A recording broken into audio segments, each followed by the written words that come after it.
That one is rough because COVID really put the dagger in the music industry.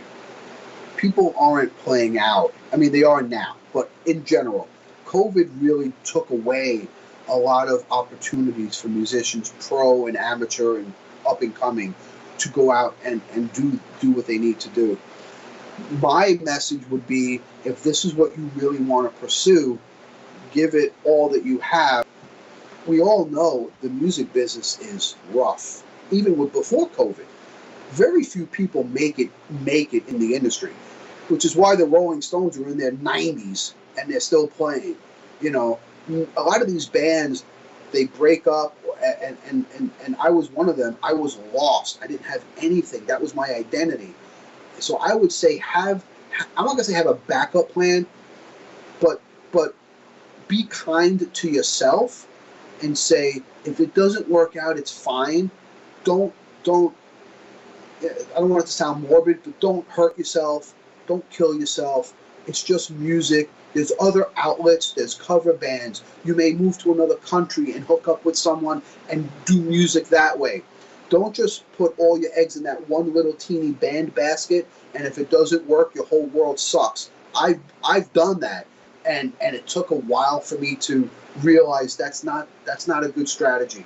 Not just for yourself, but for your loved ones and the people around you. So go and give 100% of when you're doing it, but then if it doesn't pan out, be mindful to open up other doors and be kind to yourself. And it's not always black or white. There's all that gray in between that you can use. So, like, for example, you're doing a podcast. Other people can become directors or engineers. And so there's other avenues to explore. Just don't be closed-minded is what message I would bring. Do your best. Learn your craft. Don't just do this half-ass and expect to be opening up for, Judas Priest. You have to earn your way, but be realistic and flow. When it flows, you flow. Don't be rigid, because sometimes flowing is what you need to do to get past some of the hard times. That would be my suggestion.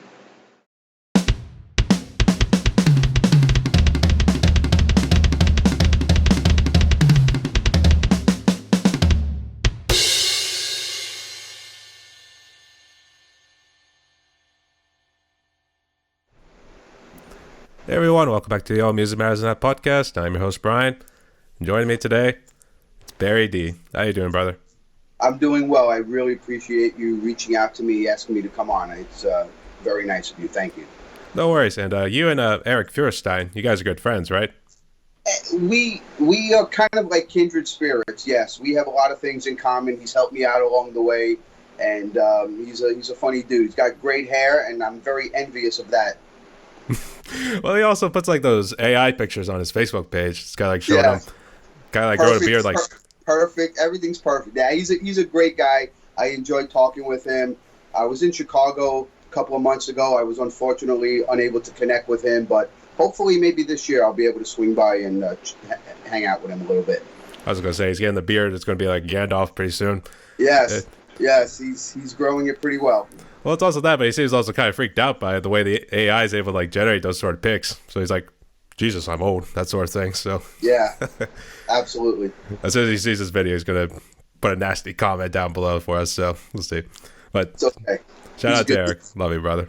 So I like Eric. Eric's one of my favorite guys. I guess, were you on his little, I want to say talk show, but I guess, was it like a podcast or something? No, not really. I reached out, actually. I met Eric because he was nice enough to give me some pointers when I first started doing this drum covers and recording. I really didn't have anybody to teach me. It was just following on my own and just trying to piece it together. And he had commented on one of the videos about how I can take the original drum track out by using some of these other software. That's really how it initially started. And then we just kind of connected. I asked him some questions. He was nice enough to reply back, and before we knew it, we liked some of the same music, or we had some of the same things that were parallel in our lives, but we just really didn't know it. So we're kind of like kindred spirits in a way. Only he's better looking. Yeah. I'm the bad spirit. Yeah, yours is like the rough Hey, lumberjack sort of look right there. this right now is actually shaved down. I used to have this big Viking beard that came down to here. Just shaved it a couple of weeks ago. I just couldn't take it anymore. But it'll be back, I'm sure. I'm just picturing you with the Viking beard just sitting at the front of the Yeah, table. More wine, more meat. It was really big and thick here and just kind of trimmed there. I normally don't wear a beard, but lately that's kind of what I've been doing. I got you. All right.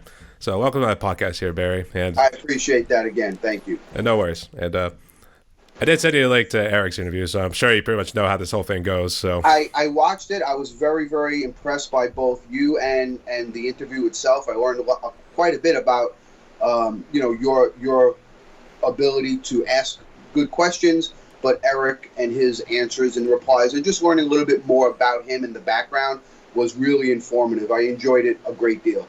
And you had another one previously, David, I think it was. Was he from Spain, I believe? David Pena, yeah. Yeah, and I was digging that one as well. So I appreciate you putting these contents out. It's funny when you mention about David's, because I'm sure you noticed like the change in lighting when it gets to like a certain point in it, because what actually happened, we were actually doing it the first time, and then all of a sudden my internet just stopped. So unfortunately, we had to pick it up at a different time to like finish it all out. So it's part 1 and part 2. Basically, but that's what I should have did. I should have just like stopped it right there. But I think it was because he was talking, and then it just stopped like right then and there. So we just decided to like, pick it up. But you're right. I should have just did part 1 and part 2. That probably would have made it easier. We live and learn, my friend. Nobody's perfect at any of this. Absolutely. Do you do anything with podcasts though? Because I think last time we were chatting, I thought you gave some sort of like talks about how to like improve on podcasts, or maybe some tips and tricks here. Well, I don't have an interest in really getting into podcasts. Everybody has one, which is great for them. I just have a lot of extra things going on in my life. I have other hobbies besides drumming. I study and train and teach in martial arts. I ride motorcycles cross country. I do a lot of weapons in terms of pistol and firearm down here in Florida. You're able to run amok down here, but in a trained, controlled environment. Between the family and work and drums and motorcycles and training, I don't need to take on anything else. Motorcycle. I'd say, yeah, if you're doing kung fu fighting and also doing Second Amendment rights too, man, that's something else. It all kind of goes together. It's just self-preservation, really. You have to have a little bit, in my eyes, just a little bit of the whole package, and it's just part of it. It's just a means to an end. I see. All right, but you did mention Florida, so where at in Florida are you actually? I'm about 45 miles north of Tampa, in a small town which nobody really knows me. I prefer it that way.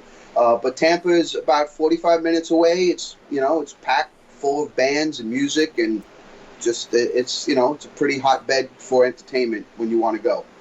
And in terms of weather too, which summer's right around the corner there, so that's going to be hot and humid, everything. Yeah, summer starts around March and it doesn't end until November. Lately, it's been that way, yeah. On a serious note, though, I guess, how's everything been after Ian came crashing through?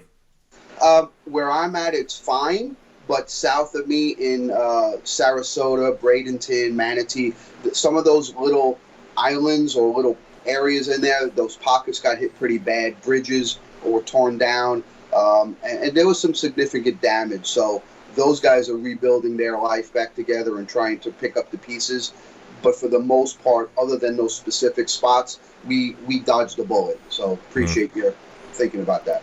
Well, I kind of wish my family was kind of the same way. I do have family who lives in Florida too.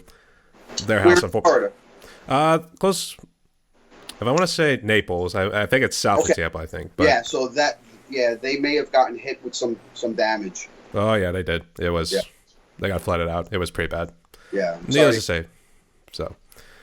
But I do thank you for your concern. But it looks like they're getting there. I think they're about 95% done. So yeah, they're putting the pieces together now, so that's good for them.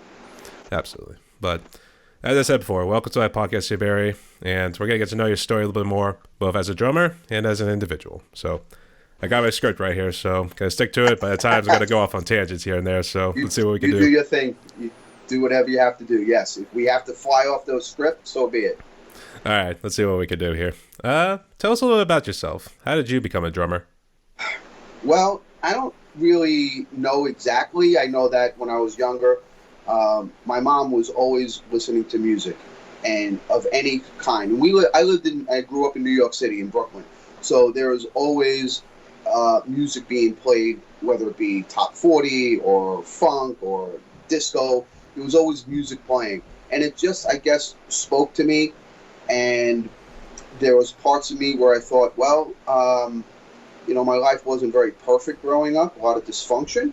And I thought maybe music or drumming would be a way I can escape some of the dysfunction and bad things that I thought were happening to me.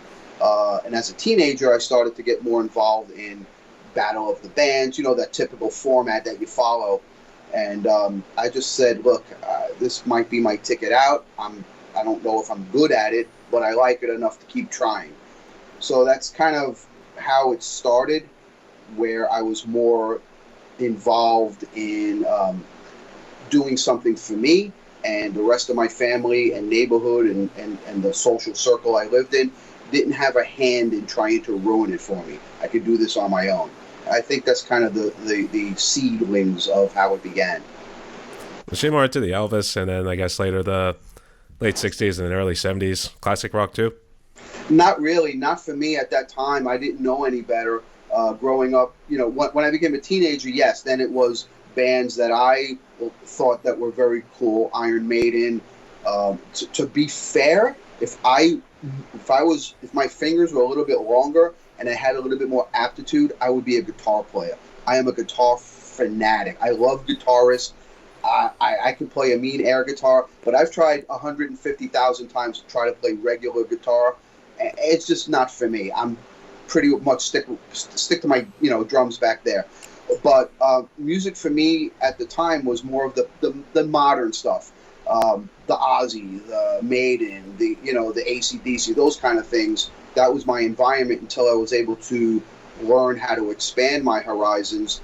And now, I mean, I listen to everything from ABBA to Testament.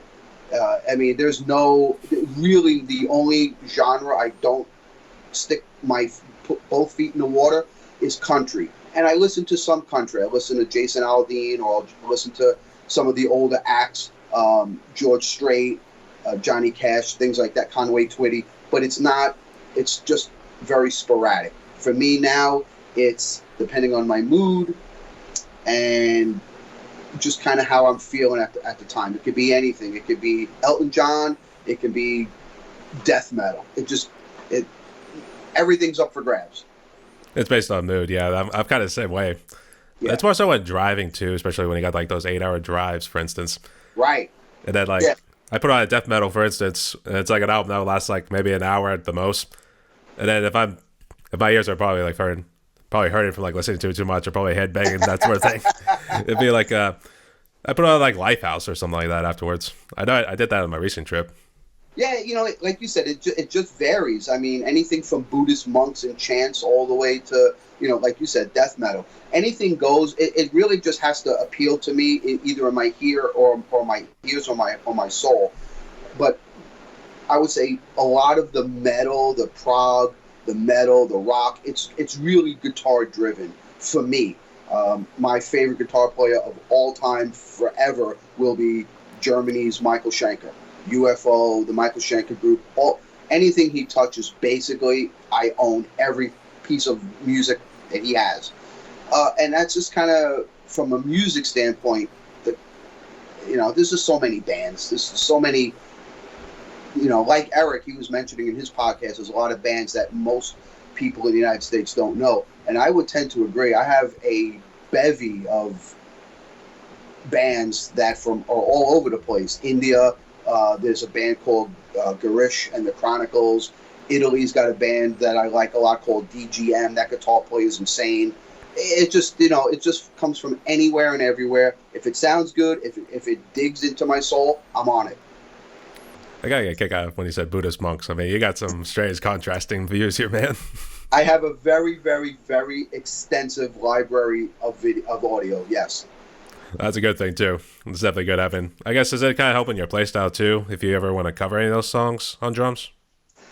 Well, I cover some things that aren't what people know me for, or the people that hang around me a lot, they don't know me for certain things. Like I did a Diana Ross song, "I'm Coming Out," which Eric, by the way, also had his version. So he had his version, and I didn't speak to him about it. Next thing you know, I come out with mine, and we both have a version out during the same week. He had his interpretation, I had mine. But I will do other genres. I have some things in the works. Editing is really my albatross. I hate to edit. If I had someone edit for me, I'd be putting out videos all day long because I'd rather play. But there are some videos coming down the pipe that are not metal, for sure. Yes, I did a Katy Perry one, and I'm working on a rap one, but I got to make sure that the lyrics are clean and user-friendly.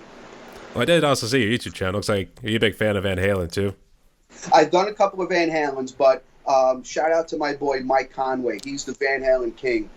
He does Van Halen perfectly. But Alex is a very complex drummer, I think. Simplistic, but complex at the same time.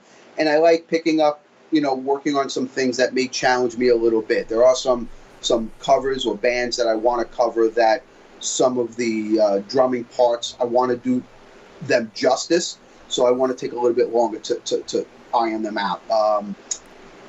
Evergrey has a cover that I covered them called Weightless, and the drum parts are really pretty crazy. It took me a little while to figure it out. So in the middle of all my other things, hobbies and work and life and sleep and the wife and the kids, it took a little while to get some of those components going. But it's what it's about. It's about having fun and just doing it when you can. I always love it seeing like Van Halen covers because when I was young, Van Halen, if it was a religion, it'd be something I'd be a believer in because I used to listen to it because my dad actually had the little cassette tapes, and if we know how those were, especially after then CDs and then eventually everything's now electronic. But I used to just put in those cassette tapes and then just listen to the whole album the whole way through. Just wear them out. Absolutely. Absolutely. Everybody had Van Halen in some way, shape, or form. I guess, were you a big fan of the Van Roth or Van Hagar eras? I'm more of a Van Roth guy. I like the first 4 albums. I kind of, 5150, that was okay for me. I just didn't like a lot of heavy synthesizers. Eddie Van Halen's a rock god. Alex Van Halen is he should be higher rated than other people give him. I personally didn't like it, but it don't take my word for it. They sell billions and billions. So what do I know? Yeah, they'll make their money somehow. So that's for sure. I would say I think 5150, I think that was the best album artwork I always loved from them. The artwork, yeah. It's like a big Hercules guy just holding up this big globe of the Earth, Van Halen. the world, yeah. Oh my gosh, I always thought that was the most amazing album cover I've ever seen. So, and I think when I was young too, I was trying to draw it too, but my drawing and artistic abilities were absolutely terrible. Not up to speed, right? Yeah. Absolutely. Of the Van Halen cover albums, for me, I like the Women and Children first because it's just a picture of them, and Eddie's got that stance, and it just looks so badass. Yeah. You see like leaning back, that sort of thing. Yeah, I like that. The album itself is fantastic. The cover's great. That's when they open up with the Cradle Will Rock. Absolutely. I remember when that song comes on. Some great tunes out of that album. Yeah, actually, my dad really loves Everybody Wants Some, and I think the story behind that one. I think when David Lee Roth left, it's like form his own group. I think he played that song live in his own group. So right. I think so. I have to duck into that. But if anybody wants to let us know in the comments when you see this video, let us know. Yeah, well, that first David Lee Roth album was pretty great. I mean, you had Steve Vai and you had I forget who on bass at the moment, Billy Sheehan, and you had Greg Bissonette. I mean, that's a pretty potent combo to work with. I'm just thinking of Bissonette. I think of that hockey player you always see in the commercials with Ryan Whitney. I know it's somebody else, but I tend to wonder if they're related too in some way, shape, or form. But all right, who knows? We'll figure it out at some point. All right. So your drum set's probably screaming back there, asking us to probably talk about it right now. So sure, jump right into it. What you got there? Okay. Right now I'm working with a 2017 Thomas Star Classic Birch Babinga set. It came with, well, I picked it up with a 10, a 12, a 13, and a 16 with a 22 bass drum. I ordered from Tama the 14, so now it's a 10, 12, 13 rack, 14, 16 tom, and then I have a multitude of different custom snares. Right now, that one is a Tama Babinga snare, but I usually go back and forth on three snares in particular. This one, and then two custom snares that are made by Robert Cartallo, RAC drums. I just like the way they look, they sound, they crack nice. I'm able to get a bunch of different sounds. I don't have to change 15 different times. But that's what I'm running right now. Cymbals on top are the crash cymbals. The first two here are Sentent, which is a company that has been out and about for, I don't know, 3 or 4 years now. And they've been picking up some steam. I slam these. I don't baby these cymbals, and they haven't had any problems. Some Chinas, both left and right, and I have a Sabian Paragon 22-inch ride. And back kind of in between the China and the ride is a Paiste. I'm running Zildjian hats, the A series, and then some Wuhan. I have a Zildjian splash and a couple of trashy things that just kind of piled on. You know, I'm using a Pearl Eliminator double bass pedal. I'm using a Pearl hi-hat stand. I got an Ice Bell over there, and I'm using custom sticks from LAR Sticks. The guy is excellent. Leroy, let me see, LAR. Leroy Aaron Rhodes. He's on Facebook, LAR. If you guys ever want to just check him out, he's an amazing stick maker. I give him the specs. Prior to me meeting him, I was using ProMark 5B wood tip. But the way I play and maybe the angle of my drums, or I'm just a Neanderthal, they just got chewed up really fast. I play, anything from Sabaton to Priest and King Diamond. I'm hitting stick. I'm hitting them pretty wild, and the sticks would just kind of wear it down right away. I reach out to him. I say, hey, can you make me these dimensions? Sends me a pair. They last forever, it seems like. So I order exclusively through him. Other drummers, professional drummers, also use him here or there. But those are the sticks that I use. They're made out of hickory. He can make them any size, any shape, any dimension, sanded, not sanded, glossed, whatever you want, basically. And I've been using them. They're comparable with price, and they last, in my eyes, 3 to 5 times longer than the ProMarks, which I was using for a while. Actually, I was getting ready to ask a question about the sticks next, but you already did jump into it. But can you just say one more time what brand were the sticks?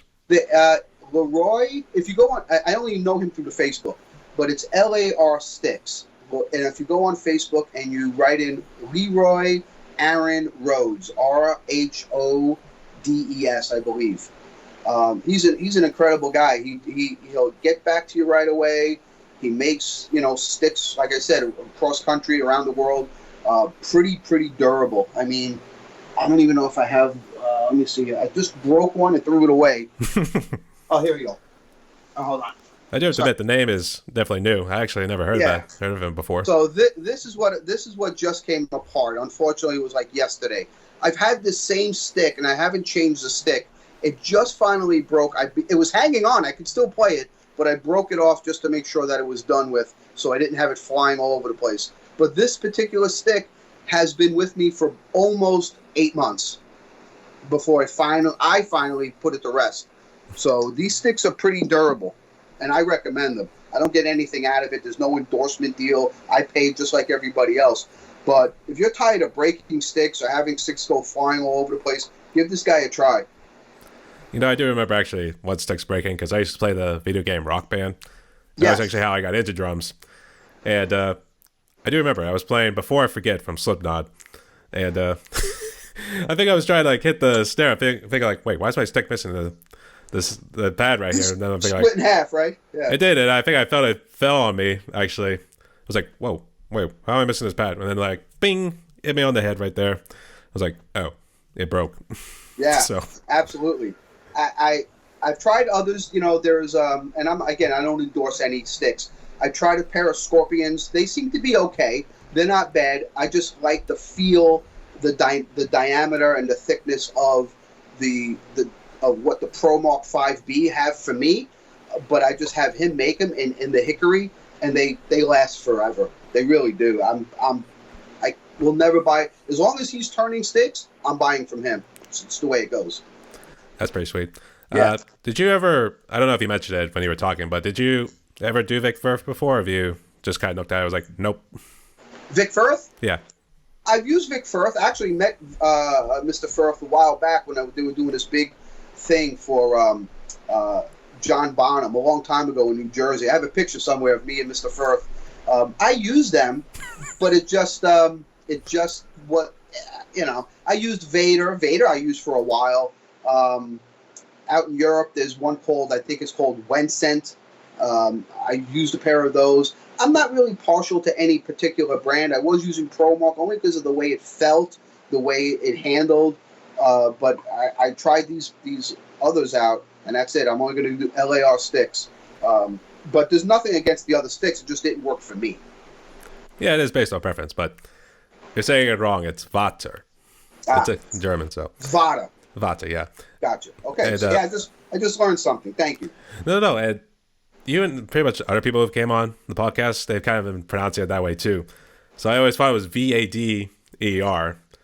And then I think, I want to say actually was somebody from Germany who did mention the correct me too. It was Vater. So, it's Vata. Yeah. But actually you could almost say like the Bruce Lee, be like, be Vata, my friend. That sort of thing. Yeah, I'm gonna have some Vata right now. Okay. Shoot, I was just trying to remember something. No, actually, one of them was part of. I see you went with Baby Blue. Do you think you might do a drum cover of the song Baby Blue? I have not. No.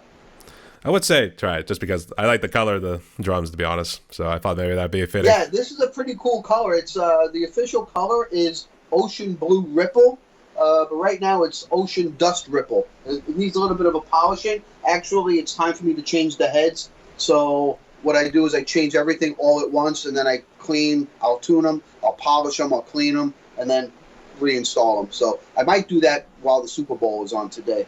But there are. Thank you, I appreciate that. This is my first blue color. I have a couple of other sets.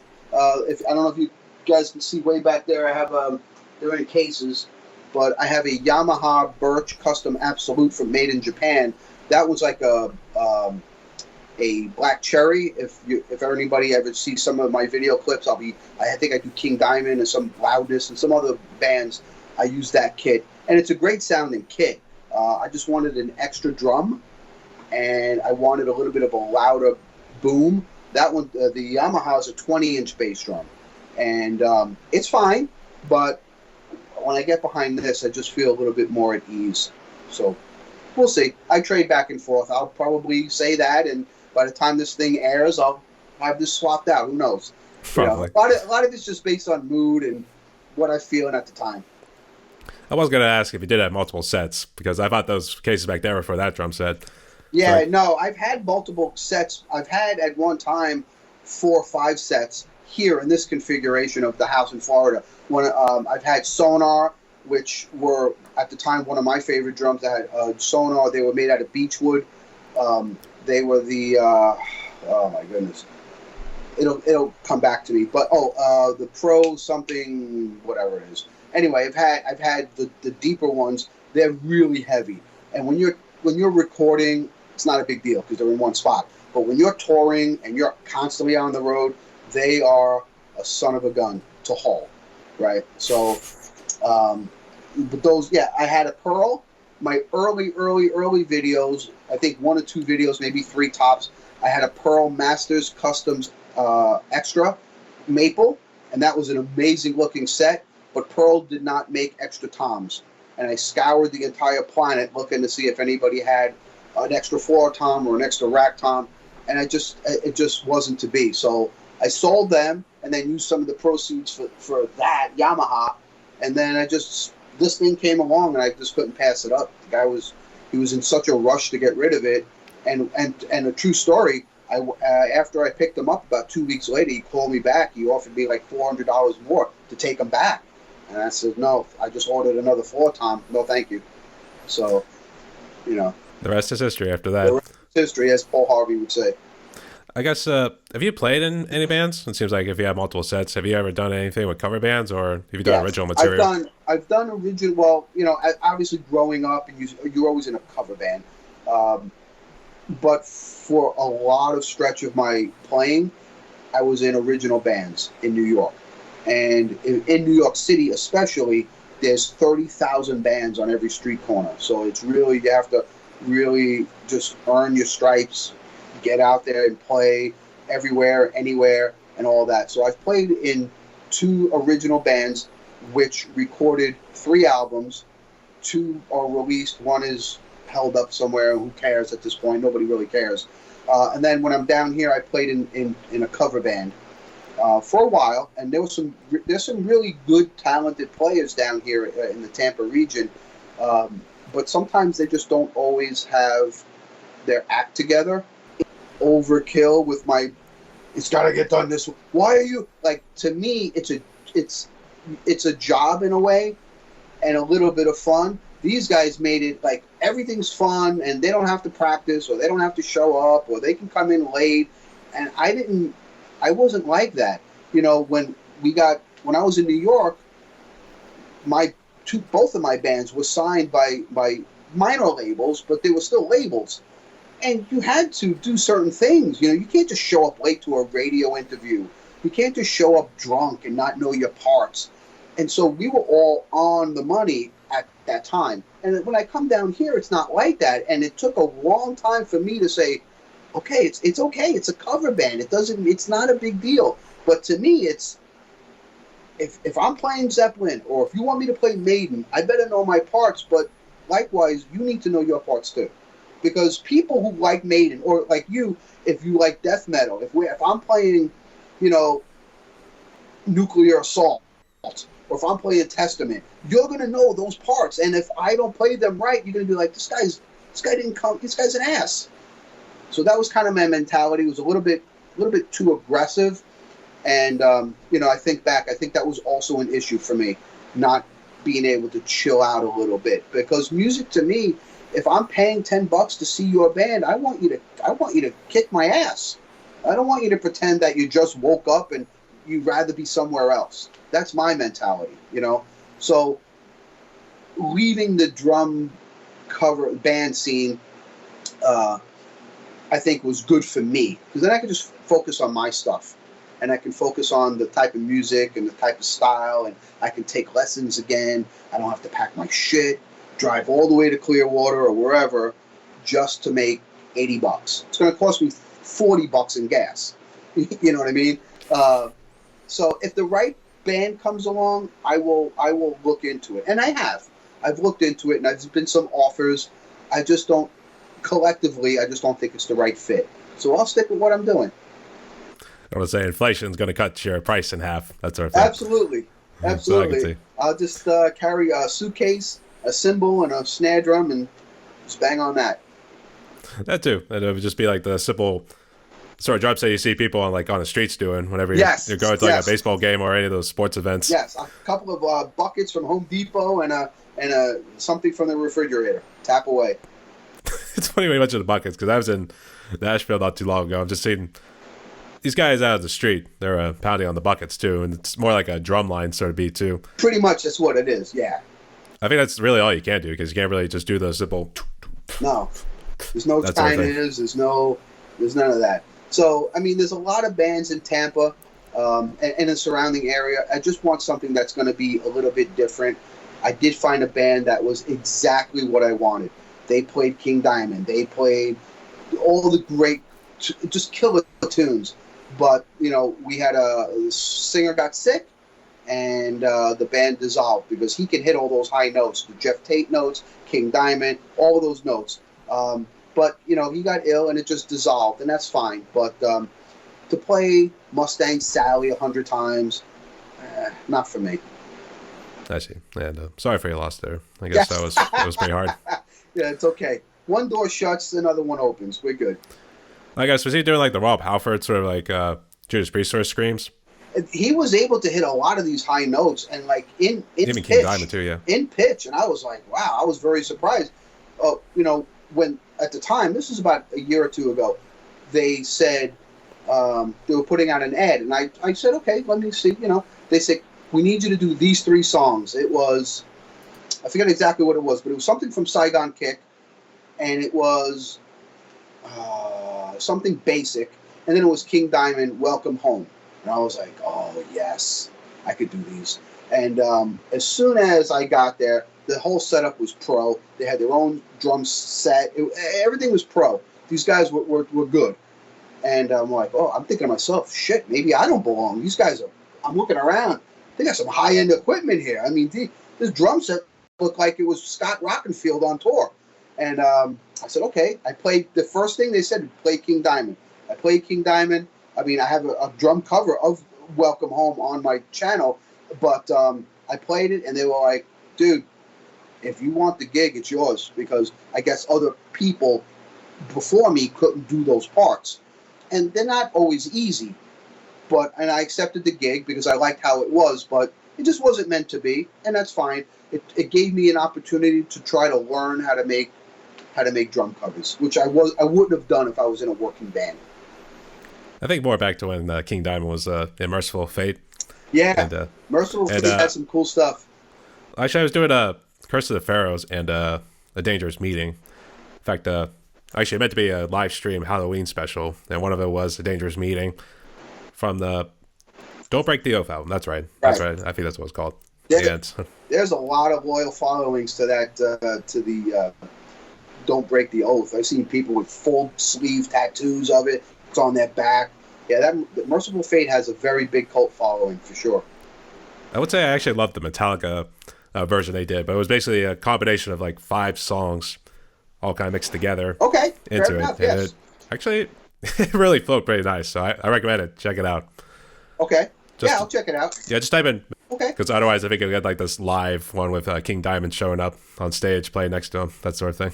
I saw King Diamond for the second time. The first time it was in New York, and both times, unfortunately, I missed Mickey Dee. Snowy Shaw was the drummer at the time, and I got to give credit to him. He was trying to fill in some big shoes. Mickey Dee is, he's the man, and he did a great job. But I didn't appreciate it as much. I saw him in 2019. They came by in Orlando, and Matt Thompson is the longtime drummer, and he just, that whole show was amazing. It's just, the guy's had triple bypass. He's in his 60s and he's still belting out tunes like there's no tomorrow. God bless Mickey Dee. King Diamond. Oh, you actually said King Diamond. He actually had bypass surgery. Yeah. Oh my gosh. I know that must be chilling. Yeah. But yeah. And the fact that he comes back and he's singing just as good, if not better. It's crazy. But the whole stage show was great. Matt Thompson is just an amazing drummer. I believe he lives in Texas. He's just killed every King Diamond song they had. If you close your eyes, you're like, oh man, this is great. Plus, he adds his own little flares and some other things. So, shout out to Matt Thompson. He's holding down the fort for King Diamond. That's good to hear. All right, and I was saying a couple of things too, because it was funny when we talk about like, you don't want guys showing up drunk to like a radio interview. I was thinking, like, when people like act like Johnny Rotten on a live television show from the Sex Pistols. Mm-hmm. So, I'm just saying, like, you need a certain professionalism, I guess, if that's the correct term. The thing is, for me, is, again, this is a lot of it's my doing, because the guys in my band, we were on a minor label, so the goal isn't to stay on a minor label; it's to move your way up. That should be your goal as a musician, is to move your way up, in my eyes. But for me, I didn't have a golden parachute to fall on. I didn't live at home with mommy. I didn't marry a rich princess, the father owns some conglomerate in Aruba. I was working odd jobs. I didn't have in the first go around, I was working odd jobs. I was sleeping in these little studio apartments, just enough to fill my snare drum. And I was trying to make it. I was doing everything I can. And when you have other people not putting in that kind of effort, things kind of go sour, and it just rubbed me the wrong way, where I'm busting my ass. But you don't care, because when you were 15, mommy gave you a Porsche Carrera to drive high school in. I'm riding a bicycle with 2 flat tires, motherfucker. I want to try to make it. And so my outlook was very different than theirs. When you have a safety net, hey, if it don't work out, I could just go to daddy's lawyer's job, and I could just take over daddy's corporate account. I didn't have any of that. So for me, it was really working hard, and I took these odd jobs so I can learn how to be a better drummer and also be a better networker, because I was crashing. At the time, you could do this. I go into New York City and I can crash parties. I crash Warner Brothers. I would crash Atco Records, Elektra. All of these parties that they would have, I would crash into them at night. I'd stay all night. I'd hobnob. I'd give out CDs. But my look was different. I had really long hair. I looked the part. I had these fake credentials that nobody checked. I just had a lanyard around my neck and had some things on it. And at the middle of the night, people were drinking and the lights are low. They're not checking. So I'd walk in. And so these are the things that I tried to do day in and day out. I didn't have a nice car. I didn't have nice clothes. And I'm not saying everybody should feel sorry for me, but that was my choice to do so. And when the other guys aren't working with you to be better, it makes for a tough situation for a band. I see, yeah. Actually, I was going to say Wedding Crashers. Did you ever see that movie? I saw Wedding Crashers, absolutely. I was going to say, did you ever crash a wedding? I've never crashed a wedding, no. Okay, that's good. No. And, actually, since we were on the topic of Johnny Rod, do you have any other dirty language you want to share? I've done a lot of bad things, but that's not one of them, no. Okay. Well, actually, I was just saying, since we were on the topic of Johnny Rotten, is there any other bad words that you want to say for the air? No. Not at this time. Not at this time. I will say it for a future date. Yes, sir. You're good. All right. Have you actually... Actually, I was trying to rephrase this correctly. Have you ever played on an electric drum set before? I played on an electric drum set one time, and it was for an original band that I was working with over here. He had, I think it was a Roland. I'm not sure. I was never a proponent of an electric set for probably a couple of reasons. I was very closed-minded. Maybe at the time it started, and then, whenever it started, it wasn't as good as they are now. And I've always was leaning towards an acoustic set. So much so that when I lived in New York City, I rented a house. Three college guys rented a house on Long Island. I drove my drums to Long Island. I rented from them, who rented from the owner, in the basement, and I would play my drums in the basement. But it would flood. My drums, they weren't the best at the time, but they would get waterlogged. Sometimes the three guys were drunk. I'd drive all the way out there. They weren't even home. So I've always been leaning towards acoustic. However, our buddy Eric has really turned my attention more towards those Muzio drums. And I'm looking into that more and more. And when I go to some of the Guitar Center or Sam's Ass, or, and I said ass on purpose. Yes, it's Sam Ass, but it's Sam's Ass to me. Okay. When I get in there, I fiddle around with the sets and I goof off with everything, but I haven't had any real comfort with them at this time. So the Muzio ones that Eric has that he was prototyping seem to be kind of the best of both worlds, where it looks like it's acoustic shell with the electronics added, and I think that might be the route I go in. And if I do that, then I'm selling both drums to just incorporate an electronic. And it makes sense. If I want to play reggae, if I want to experiment with Latin music, I can easily tune those drums and not have to have 45 different types of drums here to set up for my song. So it does have its benefits, and I think technology-wise, it's advanced in such a great way. It's funny we mentioned Roland, because actually I was getting the snare head on my drum set all fixed, because if you look at some of my drum covers, you see it start to peel away a little bit, because that's from abuse of doing thrash metal and some blast beating and stuff in there. But I did see a Roland. It was a hybrid kit too. It looked pretty legit too. Was it? Is it? Where did you find that? It was a music store. It's called And Stuff Music, and it's a local joint. And it's funny when you mention about price, because this thing was charging like $9,000 just to like get the whole thing with like the bass. And it had It had three toms, sorry. It had three toms. It had the regular, I think it was like 12, 14, and 16. It had the snare, and then I guess it also included the cymbals, which they were black pads, Yeah. but they were still cymbals, but you would hope they were just painted gold, so it makes them look real.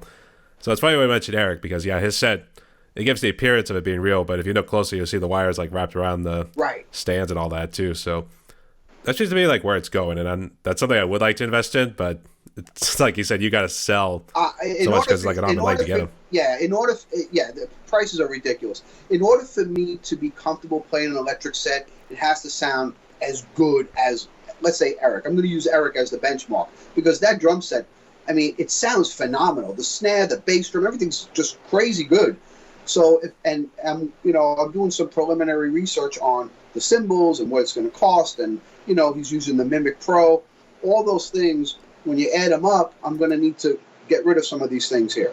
Because if I'm going electric, and then I can play that anywhere. I can play that in a small studio apartment. I can play that in the garage. I can, 3 in the morning, I wake up, I want to play. I'm bothering nobody.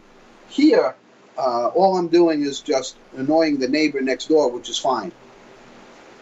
I was just saying, like, you wake up 3 in the morning because you're jacked up on Mountain Dew or something like that. And if I hear a part, or, I take drum lessons pretty regularly, but if I hear a part in my head, I get up and I go into here, my office, and I write it out. I won't be able to play it, but I have my drum pad, and I'll write out some parts, and I'll write out some of the music notation on it. So when I go, because I always say, oh, I'll remember it when I wake up later, and I never remember it. It's always bullshit. I'll remember it. No, I won't. So now if I'm up and there's a cool part in my head, or a double bass beat, or a shuffle, or a 30-second pattern that I want to add to this or a polyrhythm, an odd time thing, I will run in here and I will write it out, blah, blah, blah, best I can in my chicken scratch. But at least I have a baseline. Then when I wake up, I have it, and I can say, okay, I can try to figure this out. Because other times I'm like, I'll remember it. No, it doesn't work. It faded with the dream. You kind of have to go back to sleep. Yeah. Yeah, it never works. So having an electronic kit to go full circle to your question would really eliminate a lot of these things. I can easily come in, headset, start working out problems or beats or rhythms, and then have them on display for me. But yeah, for now I'm just annoying the neighbor next door, which who cares? Yeah. It's, I have enough space. I mean, I live in a house, I have enough space. I know they can hear me, but I don't really care. It's my property, my rules, Correct. that sort of thing. That's exactly how it goes. Yes, sir. Actually, go back to what you were saying earlier. It's my property, my rules, motherfucker. That's the sort of thing. I try not to, I know Eric likes to make fun of me because my accent, and he likes to poke fun. If I can get rid of my accent, I would. Because it just sounds like I'm cast as an extra in The Sopranos, yeah, you motherfucker, get the fuck out of here. I don't like sounding like that, and I try real hard not to come across like that. But what can I do? Being raised and born in New York has a lot of benefits when you get older. You just kind of know how things operate around you, and I'm okay with that. Or be the extra, the Goodfellas be the two. I could be an extra. I could be the guy that go get me that Vito. Yes, sir. Go get that over there, the gabagool sandwich. Okay. Well, I mean, are you mostly German? Because I'm Irish. I got German and Irish. Yeah, I'm Irish. Yeah. Full-blooded Irishman. I mean, Eric's more German too, He's especially German, considering how his last name is. So. And I was really touched and show a lot of respect to his mom. I think his mom passed away. But just to leave Germany at a young age, or I forget, or she had it tough growing up. I can relate. I mean, not to that level. I'm not even going to pretend to be at that level. But I've had some difficult times growing up, and it makes you look at things a little bit differently. You don't take a lot of things for granted. I work hard for the things that I have, and it just comes from not having. For such a long time, where on the other, again, example was some of my bandmates. They grew up, the baby carriages made by Ferrari, You know, you know what I mean? They went to private schools, with $600 jackets. I didn't have that, so They were loaded, yeah. yeah. So yeah, I'm Irish. I'm probably a mix of 18 other things. I did not do a 23andMe or whatever it is, Ancestry.com. I don't want to know. I'm good. We just move on and take it from here. All right, Irishman. We'll just say it Yes. like that. Okay. Yes. Always after me Lucky Charms. Okay. Actually, I was going to throw in the Goodfellas quote. Tommy, if I was busting your balls, I'd tell you to go home and get your shine box. Yeah, exactly. All right. Well, actually, we'll tell Eric that. Before the big fight comes, right? That's before he knocked him silly. Yeah. Actually, here, we'll do this one to Eric just to mess with him, too. Now go home and get your fucking shine box. You hear that, Eric? Yeah. All right. Love you, Eric. It's good. Actually, we referenced him in a good bit, and it was funny when you mentioned about it, because I actually have not watched that podcast interview in a good while, actually. And that was sometime last year. I think it was sometime in the summer. And I'm pretty sure he did mention it in the podcast interview, too. So it's amazing when you hear about touching stories, too. And that's why doing this sort of thing, it really helps, too, because it really helps us connect in some way, especially with what happened with COVID, too. So I happen to jump into that, I guess. How bad did COVID impact you? When COVID first happened, I work in the health field. I graduated. I went to college on my own. I worked 2 jobs at night, went to college, graduated, and I'm a therapist. So I work in the health industry. And when COVID happened, I was doing home health. I'm still doing home health. It really just toppled everything else over. Outpatient therapy was pretty much non-existent. Doctors were hiding, and they're shutting the gate. We're not here. I worked my ass off. It was all I did. And I was meeting and working with patients and families that were either had COVID, were going to get COVID, had COVID for the second time, all the up close and personal. Never got COVID, been tested 100 times, never got COVID with all of these interactions. The only time I got COVID, and it was only one time, is 4 or 5 months ago. I ran the Chicago Marathon. And there's about 40,000 people. So I wound up getting COVID the day before I ran the marathon. Marathon's on a Sunday. Apart. I can't keep anything down. I'm running a fever. I'm falling apart. I'm in the, I'm just miserable. The whole entire day I'm miserable. I got to run this marathon. So I wake up the next day. I'm feeling okay. I think, maybe I ate something, food poisoning, because my stomach was really acting up and I couldn't keep anything down. All right, food poisoning, because I went to a place in Chicago that it happens. It's random. Okay. Questionable. I ran the marathon. I did fine. I didn't puke. I didn't vomit. Nothing. I ran the marathon. I finished. I was good.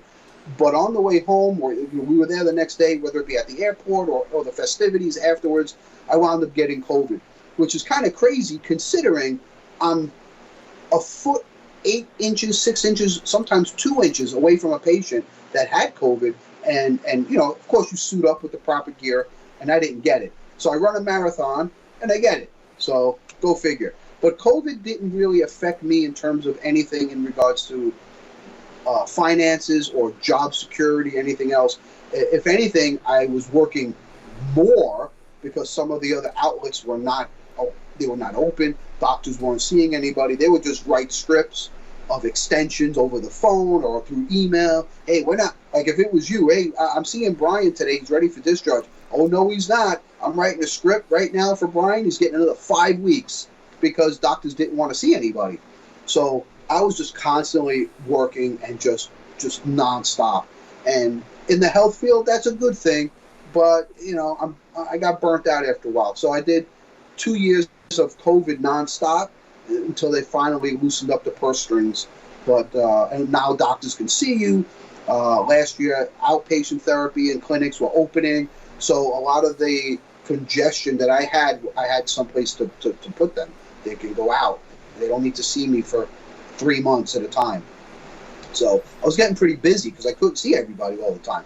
But, I'm fine. Like I said, my family, thankfully, are safe. Nobody got ill because of COVID, which is, knock on wood. But I ran the marathon. I get there, I get COVID. And I was like, fuck, motherfucker. I wanted to enjoy Chicago, and all I enjoyed was misery.